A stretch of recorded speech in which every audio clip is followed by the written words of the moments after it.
So in order for us to tap into the abundance mindset, we must look at the and frequency and activate the codes of the Essene women and men in that time period where they learned how to change their thoughts or work on their thought energy by going into caves and doing work within the caves of going in shadow work of thought energy and uh, attaching themselves to fears. They would work on releasing control of the energetic collective during those time periods, especially during the fear mongering of that time period with the empires and those leaders who wanted to control the masses. They had to really do a lot of work on their thoughts and energies and that were surrounding them. They actually had to work on almost putting themselves like on a different in a different realm. You have to visualize yourself almost living in a different world. For manifestation and abundance happens when you uh, take yourself out of that place and time and put yourself into a different timeline. By doing so, you will attract the energies of new earth. In order to do it, you must detach from all energies that are trying to pull you back in, as in social media and news and conversations that you're even having within your families and groups. You must step out of it and step into a new timeline of where currency will look like a flow of energy of water being freely flowing. You will have a better understanding of the energy behind exchanging your gifts and talents rather than needing to be compensated with a 3D currency of money. Rewire the brain to understand how currency works at its truest energetic form, at its purest form, when you offer your gifts and talents, what you want to offer to New Earth, whether it being a teacher or a healer. In some form, you will all be healers, but will be given different titles. Some may be given the title of teacher, some may be given the title of healer, some might be given the title of architect or builder, each one contributing to these the new earth being birthed and built. Gone back to that scene time where the women would go into the caves, Mm-hmm. and I'm seeing them commune with the dragons in the caves because that's where they lived and they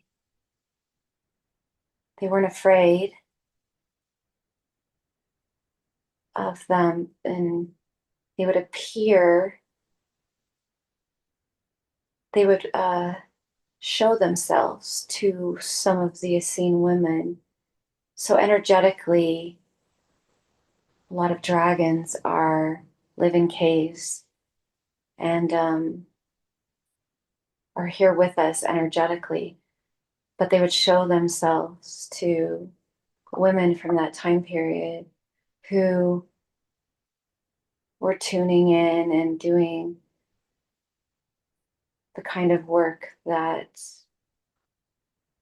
we're kind of doing now with um, visualization and channeling, but they would actually visually see them. I'm seeing that they would tune into their frequency because it's up very, there are dragons that have a very, very high frequency. And so they would mirror them in a lot of ways when when these women were connecting to their fire within. So I'm seeing that during that time period, women were to be very soft, very respectful, and not outspoken. And so the dragons helped to teach them how to connect to the fire parts of them, the parts of them that could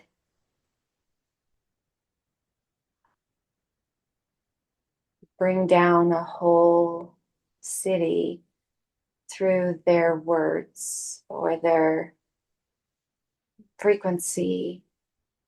They could use the fire within them to uh, bring down powers and principalities and um, Pharisees and Sadducees and people during those time periods who were rulers.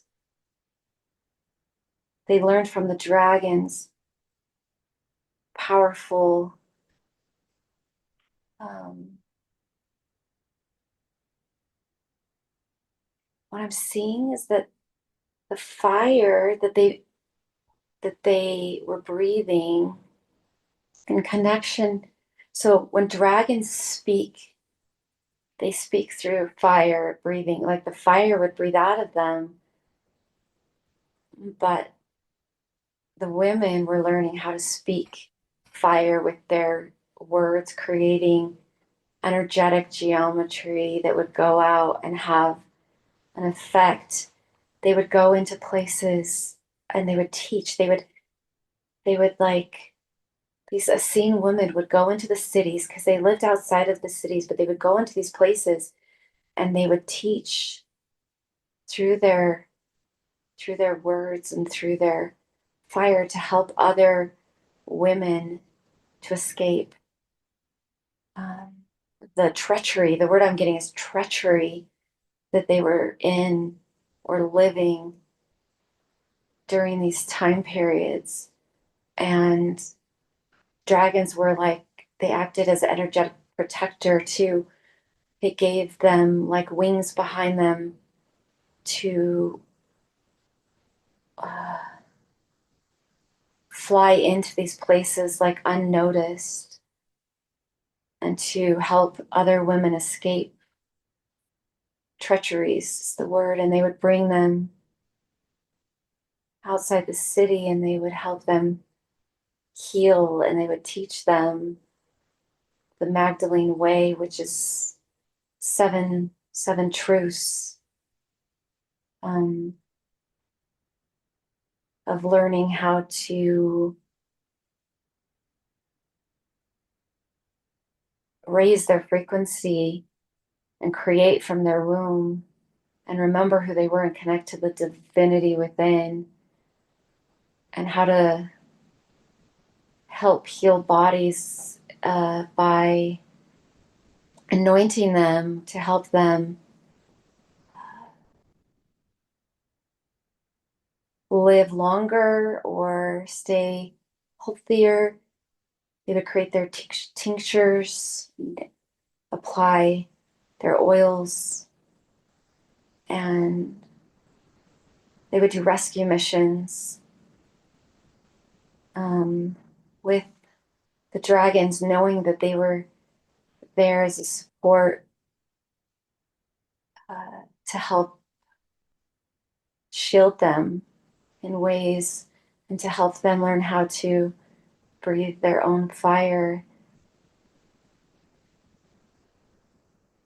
I see that there's also something connected with something with some of the gifts that the dragons have, Mm. that to be like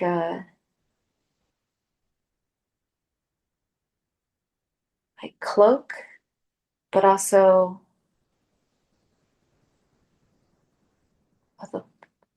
the blood, the red blood of the dragons, something with the Essene time period, because the red rose with the women and the blood, they were very a lineage. They were from like the same bloodline. Mm-hmm. It's the first time I've ever seen that. So, Connected to the Magdalene line, correct? yes, yes. Yeah. So Mm-hmm. not during, the example I was just shown was the Avatar movie where they connect to the dragons with like their, Yeah, the tails. yes, Yeah. and they would be like one. Mm-hmm.